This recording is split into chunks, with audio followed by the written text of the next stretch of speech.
Assalamualaikum warahmatullahi wabarakatuh.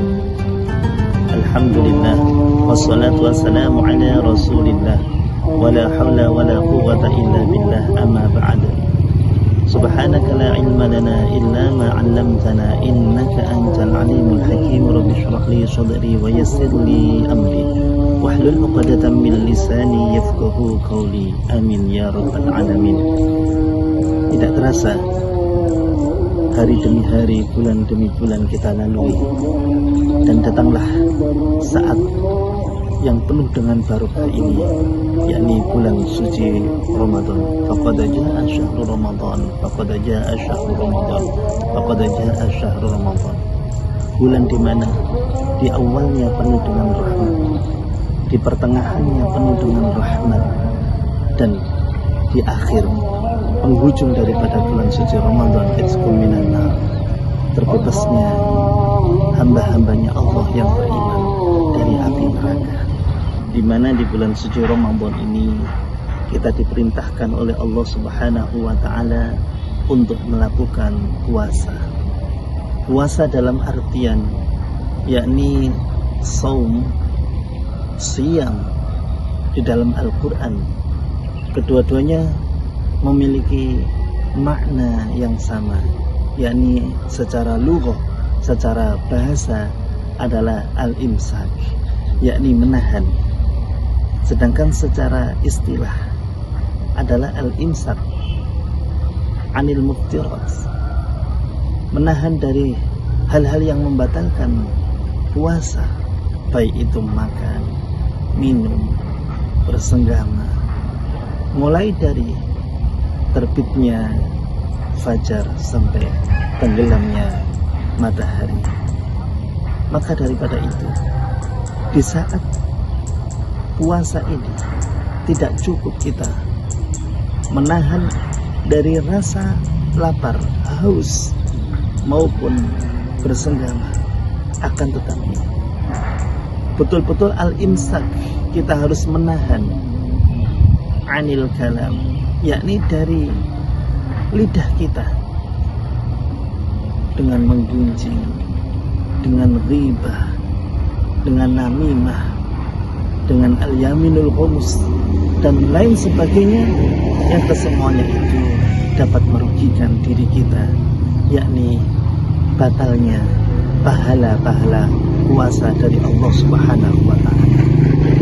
Puasa yang terpenting adalah betul-betul bentuk penghambaan kita kepada Allah Subhanahu wa ta'ala sebagai wujud rasa ketakwaan kita kepada Allah Subhanahu wa ta'ala. Maka daripada itu, di dalam Al-Quran pun sauman, yakni Sayyidah Maryam ukalliman nas, beliau betul-betul sauman, berpuasa, imsak, betul-betul menahan dari ucapan terhadap manusia. Maka daripada itu, puasanya Sayyidah Maryam adalah puasa yang betul-betul menjaga kalamnya dari perbuatan-perbuatan yang dilarang oleh Allah Subhanahu wa ta'ala. Oleh karenanya, baginda Nabi Sallallahu Alaihi Wasallam, beliau mengingatkan kepada kita semuanya bahwasanya percuma seseorang ketika puasa hanya mendapatkan lapar dahaga, sedangkan mulutnya itu melakukan yakni ghibah, melakukan namimah, melakukan al-yaminul ghamus atau al-kadhib, bohong. Keempat hal ini, sabdanya baginda Nabi, adalah bersumber dari kalam yang dapat membatalkan pahala puasa. Empat bersumber dari kalam.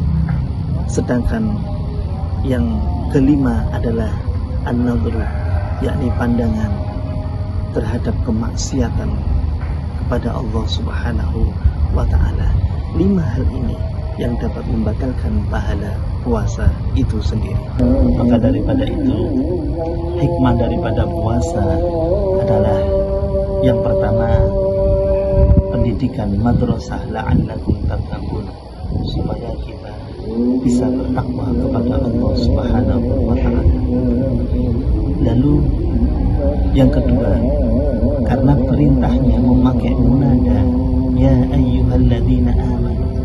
Bentuk keimanan itu adalah bentuk interaksi seorang hamba terhadap sang Khalik, yakni Allah Subhanahu wa ta'ala. Maka mengambil satu kesimpulan bahwasanya ibadah puasa memberikan tarbiyah, pendidikan kepada kita untuk senantiasa melatih hati kita ikhlas hanya karena Allah Subhanahu wa ta'ala. Oleh karenanya dikatakan as-sawmu li wa ana ajzi bih. Puasalah untukku, puasa adalah untukku, dan aku sendiri nanti yang aku akan membalasnya. Dimensi sosial, karena ya ayyuhalladzina amanu kutiba alaikum, memakai jamakku, bahwasanya puasa ini yang ketiga hikmahnya adalah diwajibkan atas kalian semuanya. Kaya ya wajib, miskin ya wajib, besar ya wajib, baru balik, baru usia 10 tahun juga semuanya diwajibkan. Ini adalah dimensi bahwasanya semua diwajibkan oleh Allah Subhanahu wa ta'ala berpuasa tanpa pandang bulu. Maka ada dimensi sosial, yakni tumbuhnya empati, yang mana yang kaya juga gak makan, gak minum, yang miskin pun juga merasakan seperti itu, sehingga satu sama lain akan timbul rasa empati, timbul rasa sosial yang bagus. Ini adalah dampak daripada puasa.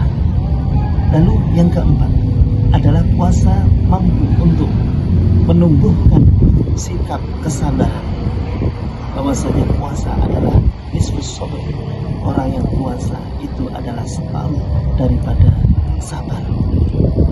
Dan disinilah puasa menjadi satu perisai bagi manusia, perisai menjadi senjata, sehingga baginda Nabi Shallallahu Alaihi Wasallam beliau bersabda,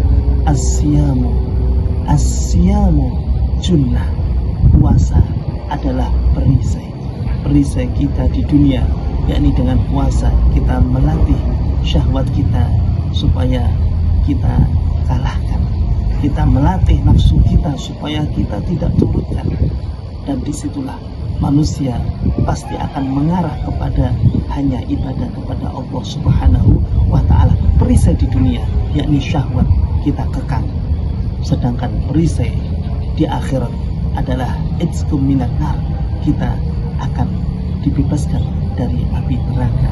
Mudah-mudahan puasa kita semuanya senantiasa diterima di sisi Allah Subhanahu wa ta'ala, dan kita diistiqomahkan untuk menjadi orang-orang yang senantiasa bertakwa kepada Allah Subhanahu wa ta'ala.